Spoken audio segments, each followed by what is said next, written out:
Behind the golden gates of Windsor Castle, a secret document lay hidden in the Queen's private study for decades. When the royal seal was finally broken after her passing, the contents would ignite the most explosive family feud the British monarchy had seen in generations. Lady Louise Windsor, the quiet granddaughter who had always lived in the shadows of her famous cousins, suddenly found herself at the center of an inheritance battle that would expose the raw ambitions, bitter jealousies, and carefully guarded secrets of the royal family. What the Queen had decided in her final years would not only shock the world, but turn family members against each other in ways that would make the palace walls echo with arguments that hadn't been heard since the days of Henry VIII. The estate in question wasn't just any property, it was Balmoral's most private section, worth over £200 million, complete with its own hunting grounds, historic castle ruins, and the Queen's personal collection of priceless artifacts. But more than money was at stake. This inheritance represented something far deeper: the Queen's final judgment on who truly understood the meaning of duty, service, and the future of the monarchy.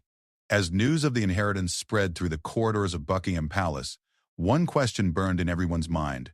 How could a 20-year-old university student who had barely given a public speech inherit what many believed rightfully belonged to the future Queen Consort's family? The answer would reveal a story of quiet observation, secret conversations, and a grandmother's final act of defiance that would change the royal family forever. The morning mist hung heavy over Balmoral Castle as Lady Louise Windsor stepped out of the black Bentley, her hands trembling slightly as she clutched the official envelope that had arrived at her Edinburgh University dormitory just 3 days earlier. The 20-year-old had been studying for her English literature exams when the palace courier appeared at her door, carrying news that would change everything she thought she knew about her place in the royal family. Louise had always been the forgotten granddaughter. While her cousins William and Harry dominated headlines and her younger brother James received attention as the new Earl of Wessex, she had cultivated a reputation for being almost invisible at royal events. She preferred her horses to photographers, chose university life over royal duties, and had deliberately avoided the spotlight that seemed to consume other members of her generation. Her parents, Prince Edward and Sophie, had raised her with the understanding that she would likely live a relatively normal life, working a regular job and staying on the periphery of royal obligations. But standing before the imposing Scottish castle that had been her grandmother's most beloved retreat, Louise realized that her late majesty had been watching more carefully than anyone had imagined. The envelope contained not just a formal letter from the royal solicitors, but something far more personal, a handwritten note from the Queen herself, written in the distinctive blue ink she had used for personal correspondence throughout her 70-year reign. The letter was brief but profound. "My dear Louise, you have shown me what it means to serve without seeking recognition. The Craigievar section of Balmoral, with all its contents and responsibilities, now belongs to you. Use it wisely, and remember that true nobility lies not in titles, but in character. Your loving grandmother, Elizabeth R." Louise had read those words 100 times during the train journey from Edinburgh to Scotland, each reading making the reality seem more surreal. The Craigievar section wasn't just any part of the Balmoral estate.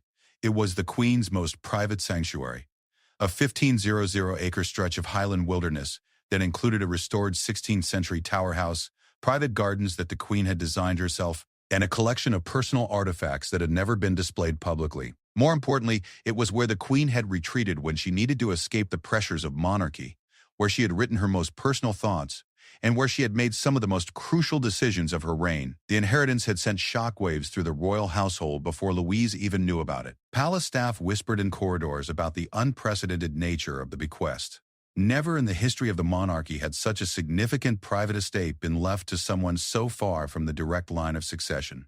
Protocol dictated that major royal properties should remain within the immediate line of inheritance, typically passing to the heir apparent or being absorbed into the crown estate for future generations.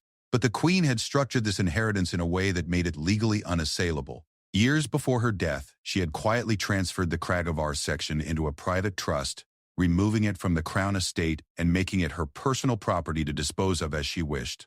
The paperwork had been handled discreetly by a small firm of Edinburgh solicitors who specialized in Highland estate law, far from the scrutiny of the royal legal team who managed most palace business. The news had reached other family members through a carefully worded statement from the Queen's private secretary, delivered to senior royals just hours before Louise received her personal letter. The timing was deliberate. The Queen had wanted Louise to hear about her inheritance from the source, not through family gossip or media speculation. At Clarence's house, the reaction had been swift and intense.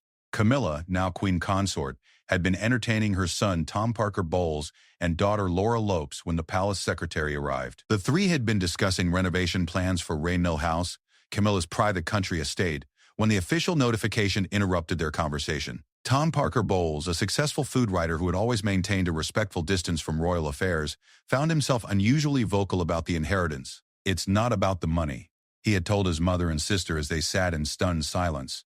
"It's about what this means for the family hierarchy. Louise has done nothing to earn this level of recognition. She's barely even a working royal." Laura Lopes, typically more diplomatic than her brother, had focused on the practical implications. "Mother, this sets a dangerous precedent. If the Queen could bypass established family members for someone like Louise, what does that say about the stability of royal inheritance? Your grandchildren will grow up thinking they have no predictable place in this family." But it was Camilla's reaction that would prove most significant. The Queen Consort had spent decades carefully building her position within the royal family, overcoming public skepticism and establishing herself as a trusted partner to King Charles. The idea that the late Queen had made such a substantial bequest without consulting the current monarch or his wife felt like a personal slight that went beyond mere property transfer. "This is about more than an estate," Camilla had said quietly, her voice carrying the steel that had helped her survive decades of public scrutiny. "This is about Elizabeth's final judgment on our family's future. She's sending a message about who she believed represented the best of royal values. And that message doesn't include us." The immediate practical implications were staggering.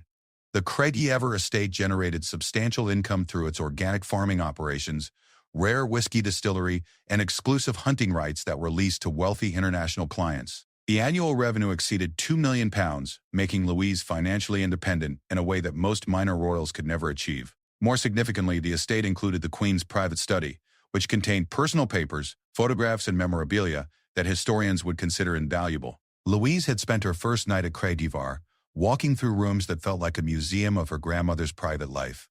The Queen's bedroom remained exactly as she had left it during her final summer at Balmoral, with reading glasses still folded on the bedside table next to a biography of Queen Victoria. The private sitting room contained hundreds of family photographs spanning 8 decades, including many that Louise had never seen before. Candid shots of royal children playing, informal portraits of state visits, and personal moments that revealed the human side of the monarchy. But perhaps most overwhelming was the Queen's study, a circular room at the top of the Tower House that overlooked the Highland Peaks. The walls were lined with leather-bound journals dating back to the 1950s, each one containing the Queen's private thoughts about major events, family developments, and personal reflections on the challenges of monarchy. A mahogany desk held correspondence files organized by decade, including letters from world leaders, family members, and ordinary citizens whose lives had been touched by the royal family. Louise had spent hours reading through documents that painted a picture of her grandmother she had never fully understood. The Queen had been acutely aware of every family dynamic, every personality conflict, and every instance of genuine service versus self-promotion. Her observations about various family members were frank and sometimes surprising, revealing a woman who had watched her extended family with the careful attention of someone who understood that the monarchy's survival depended on choosing the right people to carry it forward. One journal entry, dated just 6 months before the Queen's death, had particularly struck Louise. "I have watched Louise grow into young womanhood with genuine admiration. While others seek the spotlight, she seeks understanding. While others demand recognition, she offers service. She reminds me of myself at that age, uncertain about her path, but committed to doing what is right rather than what is easy." The monarchy will need people like Louise in the years ahead, individuals who understand that true leadership comes from character, not ambition. The weight of such expectations felt crushing to a young woman who had never imagined herself playing a significant role in royal affairs. Louise had planned to finish university, perhaps pursue graduate studies, and eventually find work in the arts or education sector. The idea of managing a major Highland estate while carrying the responsibility of her grandmother's legacy seemed impossibly daunting. Yet as she stood in the Queen's study, surrounded by decades of wisdom and experience, Louise began to understand that this inheritance wasn't just about property or money, it was about trust. Her grandmother had entrusted her with something precious, the responsibility to preserve and protect a vision of what the monarchy could be at its best. The estate would serve as a living reminder of values that transcended titles and hierarchy, a place where character mattered more than position in the line of succession. The first phone call had come from her father, Prince Edward, whose voice carried a mixture of pride and concern. "Louise, darling, this is extraordinary, but you need to understand the implications. The family is in turmoil, and there will be immense pressure on you to either share this inheritance or transfer it to someone they consider more appropriate. You'll need to be stronger than you've ever been." Her mother, Sophie, had been more direct. "The Queen chose you for reasons that others don't understand yet, but they will try to make you doubt that choice. Remember that your grandmother was the wisest woman I ever knew, and she didn't make this decision lightly." As the sun set over the Highland Mountains, casting long shadows across the estate that was now her responsibility, Louise realized that her quiet life was ending. The inheritance had made her a player in royal politics whether she wanted to be or not, and the reactions from Camilla's family were just the beginning of what promised to be a complex and challenging battle for the soul of the monarchy's future. The Queen's final gift to her granddaughter was not just land and money. It was a test of whether Louise possessed the strength and wisdom to stand up for principles that had guided the monarchy for centuries, even when doing so meant facing opposition from the very family she had always tried to avoid disappointing. The emergency family meeting at Clarence House 3 days after the inheritance announcement revealed fault lines in the royal family that had been carefully hidden from public view for years. King Charles sat at the head of the mahogany conference table, his face bearing the exhaustion of a man who had inherited both a crown and a family crisis simultaneously. To his right, Queen Camilla maintained her composed exterior, while her children flanked her on either side, their expressions mixing barely contained anger with calculated determination. Tom Parker Bowles had abandoned his usual diplomatic approach to royal matters. As a food critic and cookbook author, he had built his career on remaining separate from royal controversies. But the Craigievar inheritance had shattered his carefully maintained neutrality. "Your Majesty," he addressed his stepfather with formal courtesy that barely masked his frustration. "This inheritance represents a fundamental misunderstanding of how royal succession should work. Louise is 20th in line to the throne, barely participates in royal duties, and has shown no interest in taking on major responsibilities. How can she suddenly inherit something that rightfully belongs to the immediate royal family?" Laura Lopez nodded emphatically, her aristocratic composure cracking slightly as she leaned forward in her chair. "The precedent this sets is dangerous beyond measure. My children, your step-grandchildren, will grow up believing that merit and service don't matter in this family, that random favoritism determines inheritance. What kind of message does that send about the stability of the monarchy?"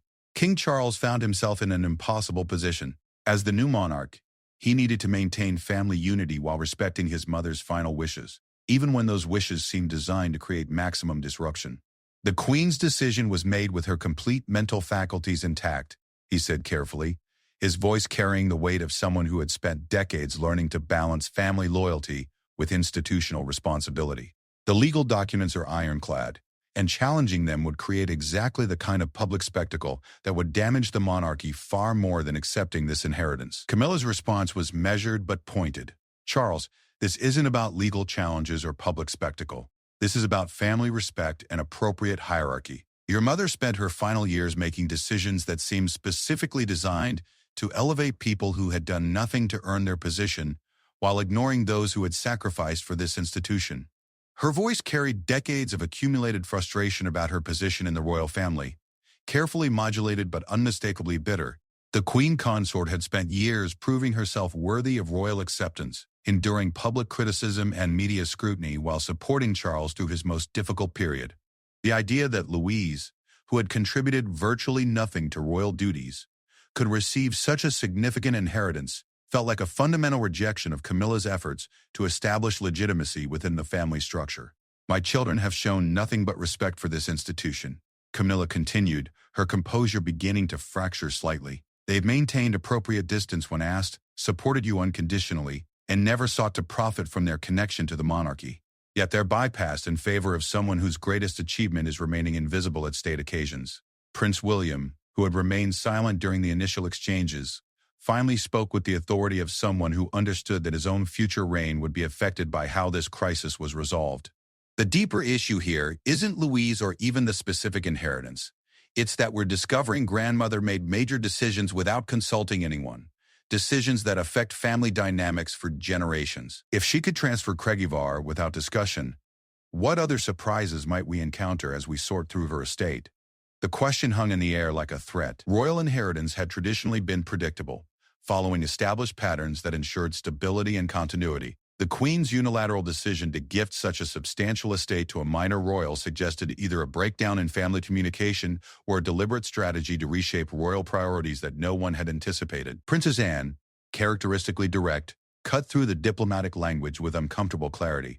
The problem isn't that Louise inherited something valuable. The problem is that none of us understood what Mother was thinking during her final years, and now we're learning that her assessment of family merit was very different from our assumptions. She looked pointedly at Camilla and her children. Perhaps the question isn't why Louise received this inheritance, but why others didn't. The comment landed like a physical blow. Tom Parker Bowles straightened in his chair, his professional composure finally cracking completely. With all due respect, Your Royal Highness, that's exactly the kind of attitude that makes this inheritance so problematic.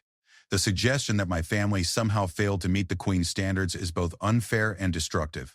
We've done everything asked of us while maintaining appropriate boundaries. Laura Lopez was more emotional in her response. My mother gave up her entire life to support this family, endured decades of public attacks, and helped King Charles through his darkest period.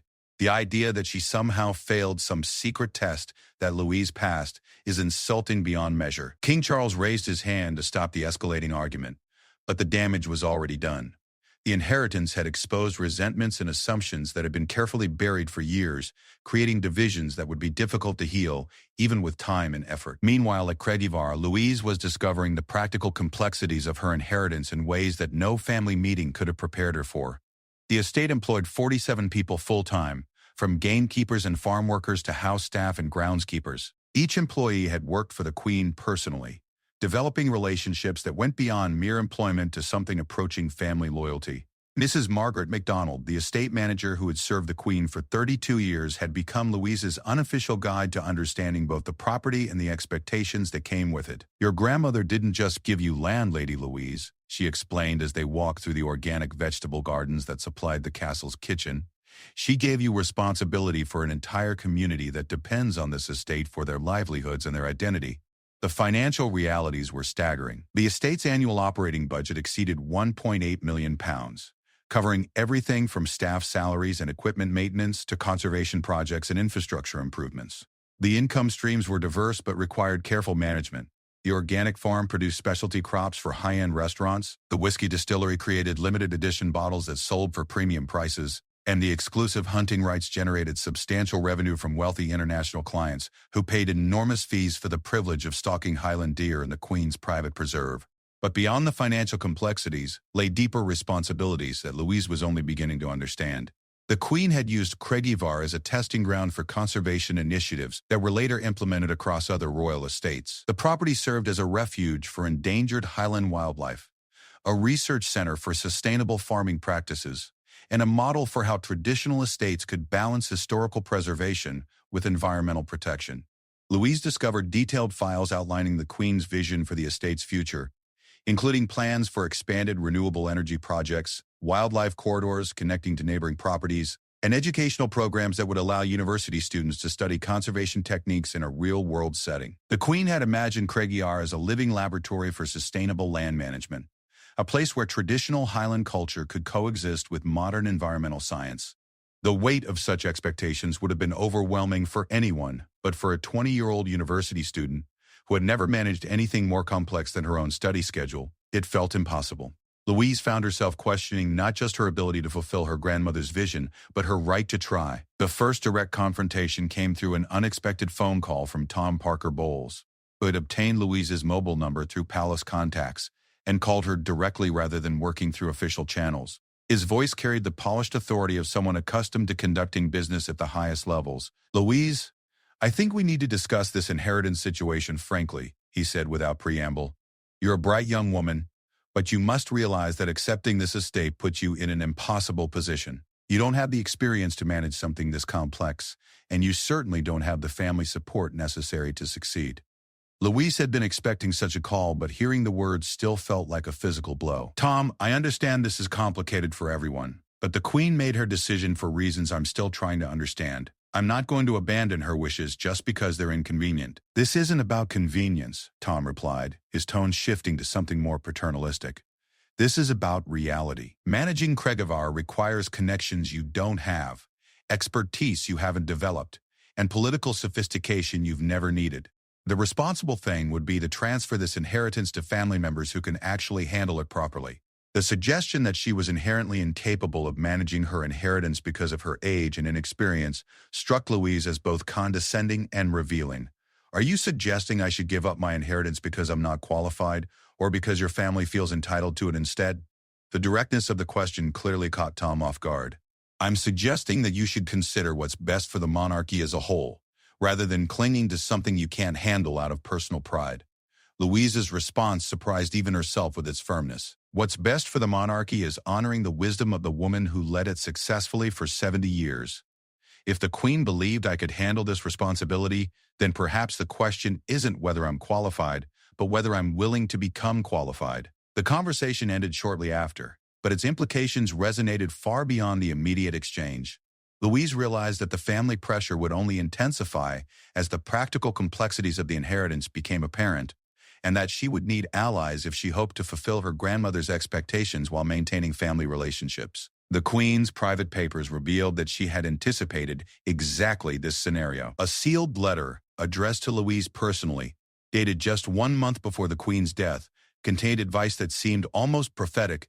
My dear girl, by the time you read this, you will have discovered that doing what is right is rarely the same as doing what is easy or popular. The inheritance I am giving you will test not just your abilities but your character. Remember that I chose you not because you were ready, but because I believed you could become ready. Trust yourself, but more importantly, trust the principles that have guided this family through 8 centuries of challenges. As Louise prepared for what she knew would be increasingly difficult conversations with family members who felt wronged by the Queen's decision, she began to understand that her grandmother's final gift was not just an estate, it was an education in the kind of leadership that the monarchy would need to survive the challenges of the 21st century. The media storm that erupted 2 weeks after the inheritance became public transformed Louise from an unknown royal into the most scrutinized young woman in Britain overnight. The story had initially leaked through palace staff who couldn't resist sharing gossip about the unprecedented inheritance with friends and family members. By the time the official palace statement was released, confirming that Lady Louise Windsor had indeed inherited a substantial portion of the Balmoral estate, the British press was already in full investigative mode. The headlines were sensational and polarizing.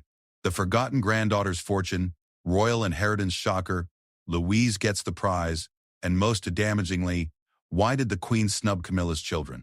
The coverage revealed uncomfortable truths about public perceptions of various royal family members, with many commentators openly questioning why Louise deserved such recognition, while others who had served the crown more visibly received nothing. Louise discovered the harsh realities of media attention when photographers began camping outside her Edinburgh University residence, following her to lectures and attempting to photograph her during private moments with friends. The contrast with her previous anonymity was jarring and overwhelming. Students who had barely acknowledged her existence suddenly wanted to befriend her, while others whispered behind her back about favoritism and unearned privilege. The most painful coverage came from royal correspondents who had covered her grandmother for decades and felt qualified to judge the Queen's final decisions. Richard Palmer, a veteran royal reporter for The Express, wrote a particularly stinging analysis that questioned whether Louise possessed the maturity and experience necessary to manage such a significant inheritance responsibly. While Lady Louise Windsor may be a pleasant young woman with good intentions, nothing in her background suggests she has the capability to manage a complex estate worth hundreds of millions of pounds, Palmer wrote. The Queen's decision, while legally unassailable, raises serious questions about whether personal affection clouded institutional judgment. The monarchy cannot afford to be seen as favoring unprepared family members over those who have demonstrated genuine commitment to royal service. Such criticism stung precisely because Louise secretly agreed with much of it. She had never sought responsibility, had deliberately avoided the spotlight, and genuinely questioned her ability to manage an inheritance that seemed designed for someone with decades more experience. The self-doubt that had always been part of her personality now felt overwhelming under the glare of national attention. But the criticism also revealed something unexpected: public support from quarters Louise had never anticipated. Letters began arriving at Cregivar from ordinary citizens who saw her inheritance as a refreshing departure from royal predictability. Many writers expressed admiration for the Queen's decision to reward quiet service over self-promotion, viewing Louise as a symbol of authentic royal values in an era of celebrity culture. Mrs. Elizabeth Thornton, a retired teacher from Yorkshire, wrote a letter that particularly moved Louise. Your grandmother watched you grow up with the kind of attention that only someone who truly understood character could provide. She saw in you what the rest of us hope to see in our own children. Someone who does what's right without expecting recognition. Don't let the critics convince you that you're unworthy of this trust. The support from unexpected sources gave Louise strength to face what proved to be the most difficult confrontation yet, a visit from Queen Camilla herself. The Queen Consort arrived at Granddaughter on a gray October morning, officially to pay her respects at the place where the late Queen had spent her final summer, but actually to have the conversation that both women knew was inevitable. Camilla's approach was more sophisticated than her children's direct confrontation. She toured the estate with genuine interest, asking informed questions about the Queen's conservation projects and commenting knowledgeably about Highland farming practices. Her decades of experience in aristocratic circles had taught her to appreciate the complexities of managing large country estates, and she could see immediately why the Granddaughter inheritance was so valuable, both financially and symbolically. Your grandmother created something remarkable here, Camilla said as they walked through the walled garden that the Queen had designed personally. This isn't just a retreat. It's a working model of how traditional estates can contribute positively to contemporary society. I can understand why she wanted to preserve that vision. Louise appreciated the diplomatic opening but sensed the more difficult conversation ahead. I'm still learning about everything she accomplished here. Some days it feels overwhelming to think about continuing her work. Camilla's response was carefully calibrated. Louise, I hope you know that my concerns about this inheritance aren't personal. I've watched you grow up, and I've always thought you were a lovely young woman with excellent instincts. But I'm worried that you're being set up for failure by people who should be protecting you from unreasonable expectations. The suggestion that Louise was somehow being manipulated rather than honored struck a nerve. I don't think my grandmother would have given me something she believed would hurt me. If anything, she seems to have prepared for this decision for years. Preparation and success are different things, Camilla replied gently. Managing Granddaughter requires connections in Scottish society, relationships with government officials, and experience with conservation organizations that take decades to develop. Without that foundation, even the best intentions can lead to costly mistakes. Louise realized that Camilla was offering what she genuinely believed was helpful advice, but the subtext was clear. Louise should recognize her limitations and transfer the inheritance to people better equipped to handle it. The conversation felt like a test of whether she possessed the strength to resist pressure that would only increase with time. What are you suggesting I should do? Louise asked directly. Camilla's response revealed the careful thought that had gone into this conversation. I think you should consider creating a family trust that would allow you to maintain nominal ownership while bringing in experienced family members to handle day-to-day management. That way you honor your grandmother's wishes while ensuring that Granddaughter receives the professional oversight it deserves. The proposal was elegant in its reasonableness. Louise would keep the inheritance technically while ceding actual control to people who Camilla implied were better qualified. It was a face-saving solution that would resolve family tensions while maintaining the appearance of respecting the Queen's decision. But Louise had spent enough time reading her grandmother's private papers to understand that the Queen's choice had been deliberate, precisely because she wanted someone outside the established power structures to protect Granddaughter's unique character. The Queen had written extensively about her concerns that traditional estate management focused too heavily on profit maximization at the expense of conservation and community welfare. I appreciate the suggestion, Louise said carefully, but I think my grandmother wanted someone who would prioritize her vision over conventional management practices. That might require inexperience more than experience. Camilla's composure flickered slightly at the implicit criticism of conventional approaches. Louise, idealism is admirable in someone your age, but estates like this require practical management to survive. Your grandmother's vision won't matter if poor decisions lead to financial collapse or regulatory problems. The conversation continued for another hour, touching on everything from tax implications to staffing challenges, but the fundamental disagreement remained unbridgeable. Camilla believed that Louise was unprepared for the responsibilities she had inherited, while Louise increasingly understood that her grandmother had chosen her precisely because she wasn't part of the established system that the Queen had come to distrust. The visit ended cordially, but with both women understanding that their positions were incompatible. Camilla left convinced that Louise would eventually recognize her limitations and seek help from more experienced family members, while Louise felt strengthened in her determination to prove that youth and inexperience didn't necessarily disqualify someone from meaningful responsibility. The real test came 3 days later, when Louise discovered that Tom Parker Bowles had been quietly contacting estate suppliers and contractors, introducing himself as someone who would be involved in future management decisions at Granddaughter. Several vendors had called the estate office asking for clarification about whether they should continue dealing with Louise directly or coordinate with Tom on major decisions. The presumption was breathtaking and revealed the family's strategy more clearly than any direct conversation had. Rather than waiting for Louise to recognize her limitations, Camilla's children were actively working to create a parallel management structure that would gradually assume control of estate operations. Louise's response surprised everyone, including herself. She called an emergency meeting with all estate department heads, introducing herself formally as the sole owner and decision-maker for Granddaughter operations. She made it clear that no family members had authority to speak for the estate without her explicit approval, and that all future communications should go through her directly.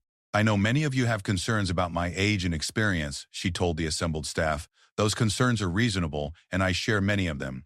But I also know that my grandmother chose me for this responsibility, after watching me carefully for 20 years. I'm asking for your patience and support as I learn to fulfill her expectations." The response from estate staff was overwhelmingly positive. Many had served the Queen for decades and understood her character well enough to trust her judgment about Louise's potential. More importantly, they had already begun to see signs that Louise approached problems differently than traditional estate managers, showing more concern for employee welfare and environmental impact than profit optimization. Mrs. MacDonald, the estate manager, spoke for many of the staff when she said, "Lady Louise, your grandmother was the wisest person I ever knew, and she didn't make important decisions lightly. If she believed you could handle this responsibility, then we believe it too." The support from people who had actually worked with the Queen gave Louise confidence to take the next crucial step, hiring her own legal team to protect the estate from family pressure. She retained a Edinburgh law firm that specialized in Highland estate law, making it clear that any attempts to challenge her inheritance or circumvent her authority would be met with professional resistance. The message to the family was unmistakable.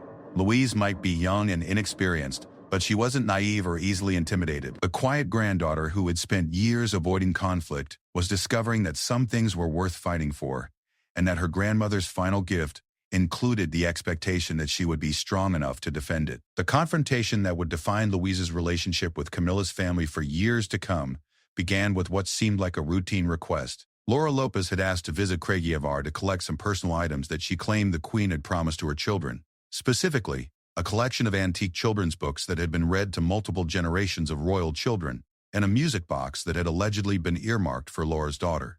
Louise, still trying to maintain family relationships despite growing tensions, had agreed to the visit without consulting the detailed inventory that the Queen's private secretary had prepared. It was a mistake that would teach her valuable lessons about the importance of documentation and the depths of family resentment that the inheritance had unleashed. Laura arrived with her husband Harry Lopes and their 3 children, presenting the visit as a sentimental journey to help the grandchildren understand their connection to their step-grandmother. The children, aged 8 to 14, had indeed spent time at Balmoral during family gatherings, and Louise initially saw no harm in allowing them to see the places where they had played during previous visits. But what began as a nostalgic tour quickly revealed itself as something more calculated. Laura had prepared her children with detailed stories about specific items throughout the castle, creating the impression that various paintings, ornaments, and pieces of furniture had been promised to them personally by the Queen. The children, innocent of any manipulation, spoke enthusiastically about the things their mother had told them they would inherit someday. "Granny Elizabeth said I could have the music box in her bedroom," Laura's youngest daughter announced confidently. "She showed me how it plays God Save the Queen when you wind it up."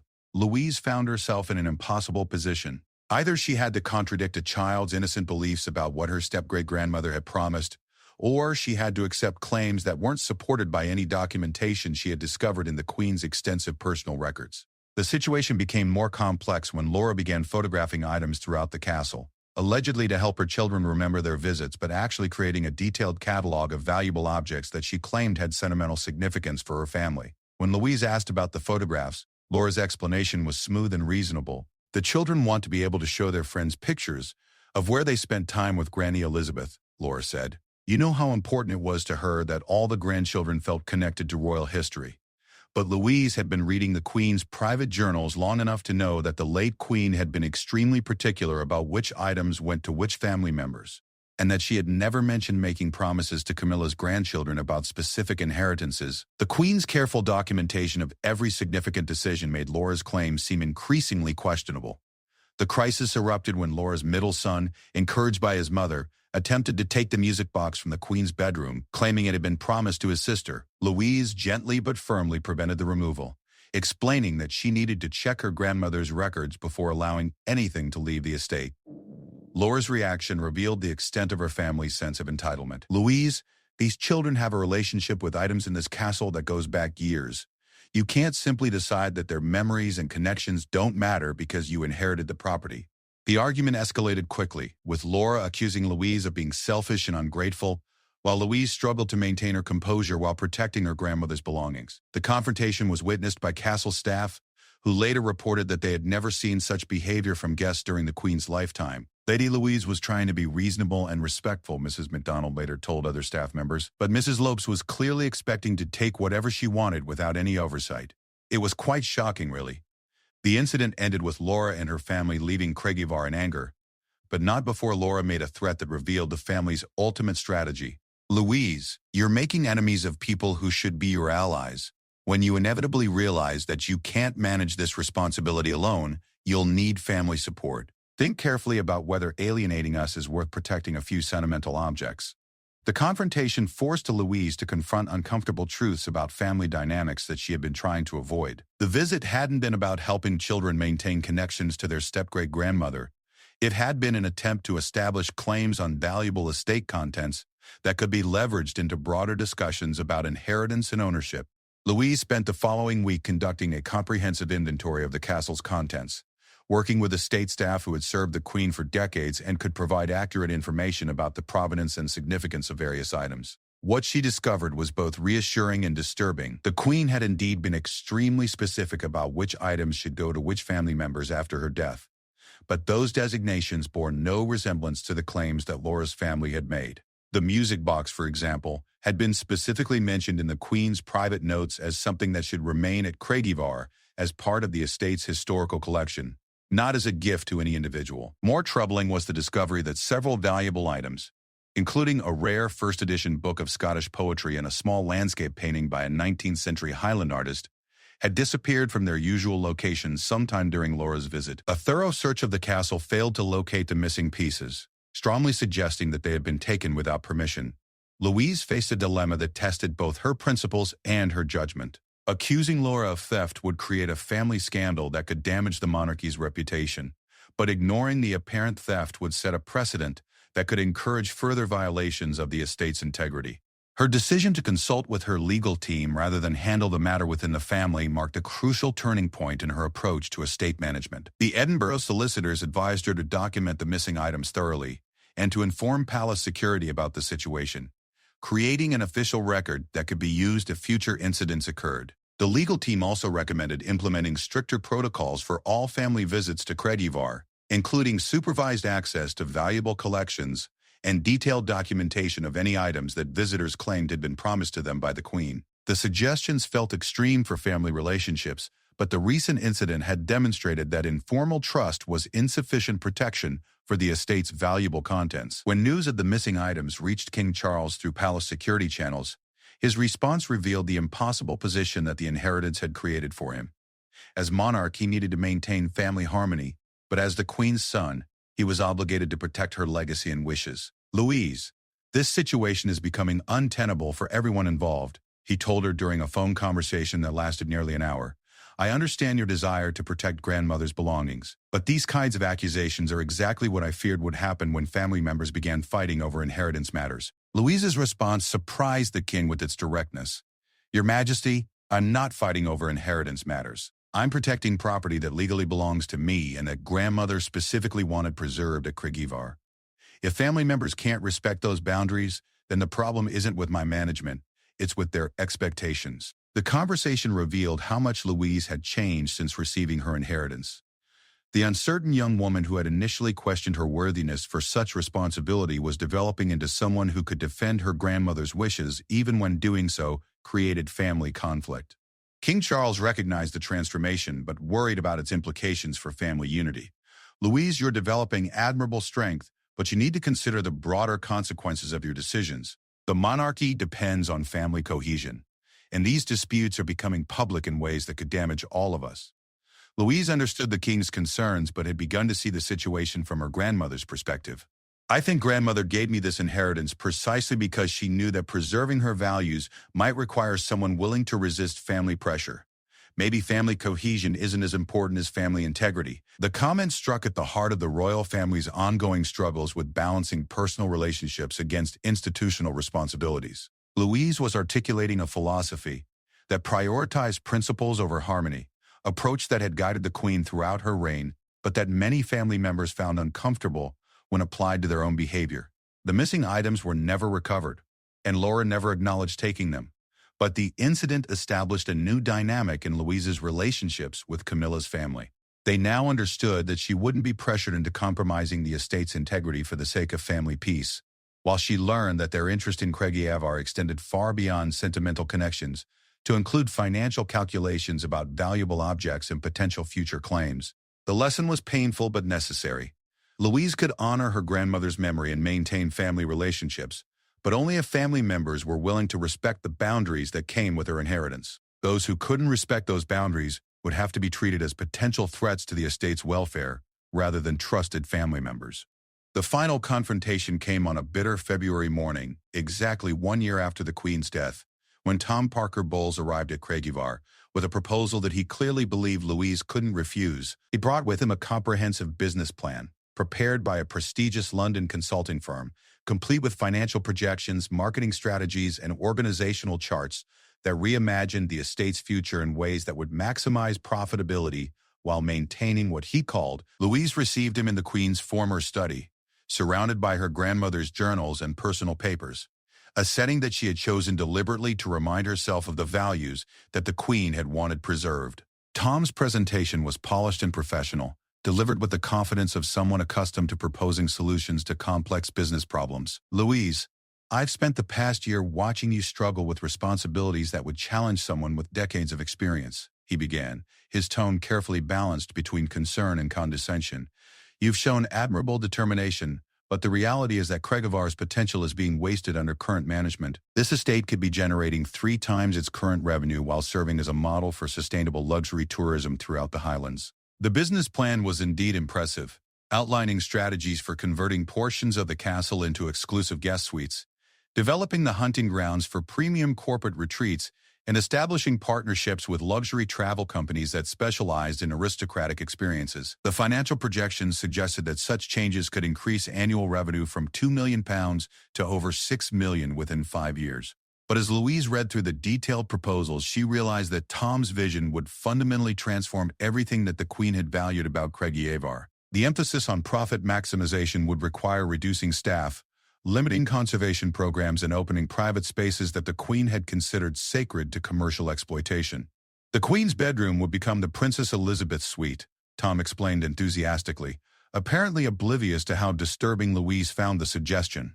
Guests would pay premium rates to sleep where your grandmother spent her final summers. It's exactly the kind of authentic royal experience that wealthy tourists are seeking. Louise's response was quieter than Tom had expected, but its firmness surprised him. Tom, I appreciate the effort that went into this proposal, but it represents everything my grandmother was trying to protect Cregievar from. She didn't give me this inheritance so I could turn her private sanctuary into a commercial enterprise. Tom's frustration finally broke through his professional demeanor. Louise, your grandmother is dead. She's not going to be disappointed if you make practical decisions about property that belongs to you now.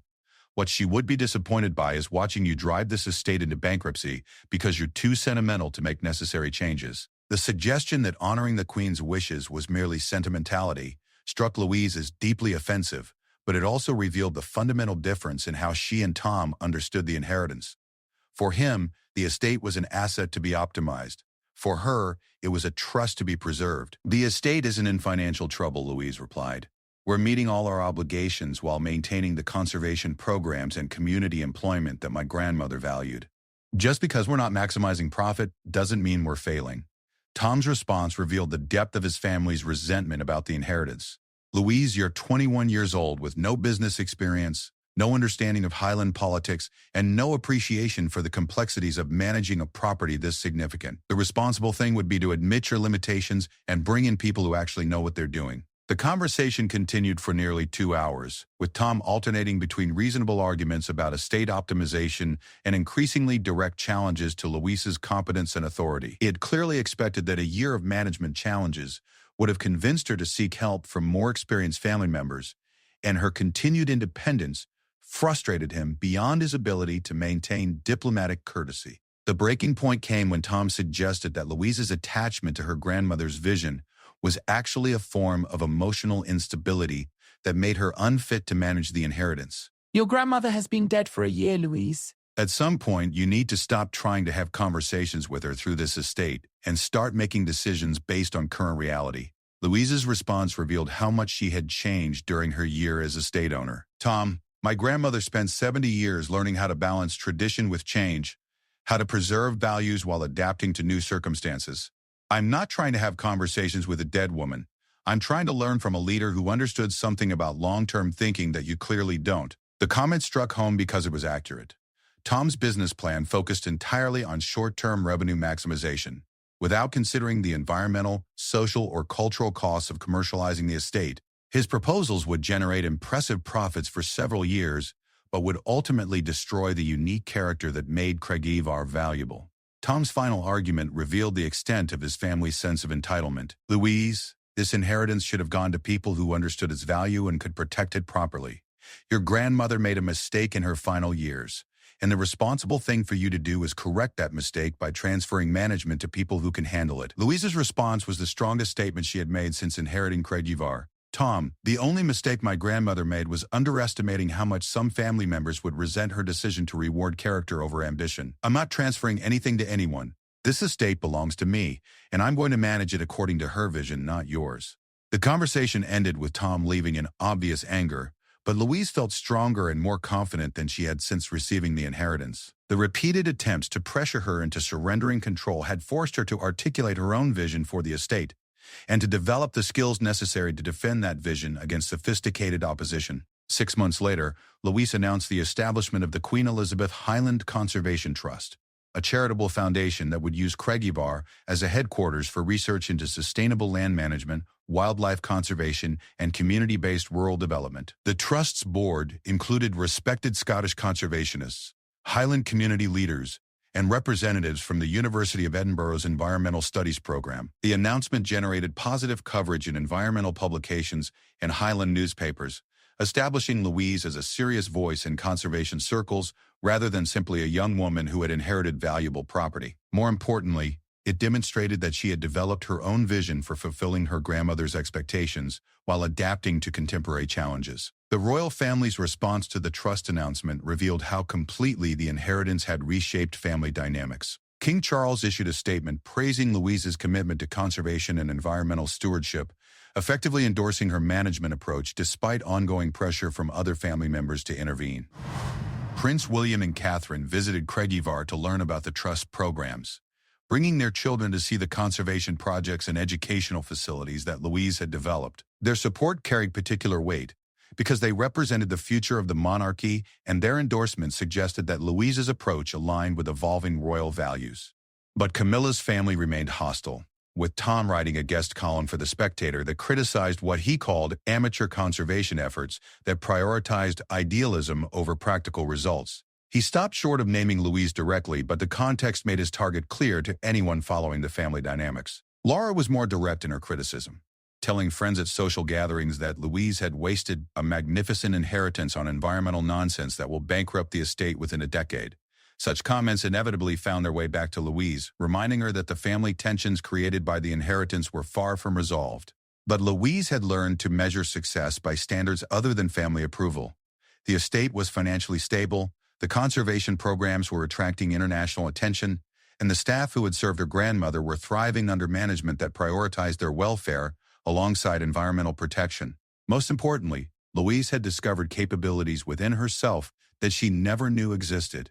The uncertain young woman who had questioned her worthiness for the inheritance had become someone who could defend her principles against sustained pressure, manage complex operations effectively, and articulate a vision for the future that honored the past while embracing change. The Queen's final gift to her granddaughter hadn't just been land and money. It had been an opportunity to discover her own strength and purpose. In giving Louise responsibility that forced her to grow beyond her previous limitations, the Queen had ensured that Granddaughter would be protected by someone who understood that true conservation required not just preserving what existed, but nurturing the growth of what could be. The inheritance that had seemed like a burden had become a source of meaning and identity that Louise couldn't imagine living without. She had found her calling in the Highland mists, guided by her grandmother's wisdom and strengthened by opposition that had forced her to become worthy of the trust that had been placed in her. As she stood in the Queen's study 2 years after inheriting Granddaughter, reading through conservation reports and planning documents for the trust's expansion, Louise understood that she had fulfilled her grandmother's most important expectation. She had proven that character could indeed triumph over circumstance, and that quiet determination could accomplish things that ambition and entitlement never could. The Queen's private estate had gone to Lady Louise not because she was ready for it, but because she was capable of becoming ready. And in rising to meet that challenge, Louise had discovered that her grandmother's final act of faith in her potential had been justified in ways that neither of them could have fully anticipated.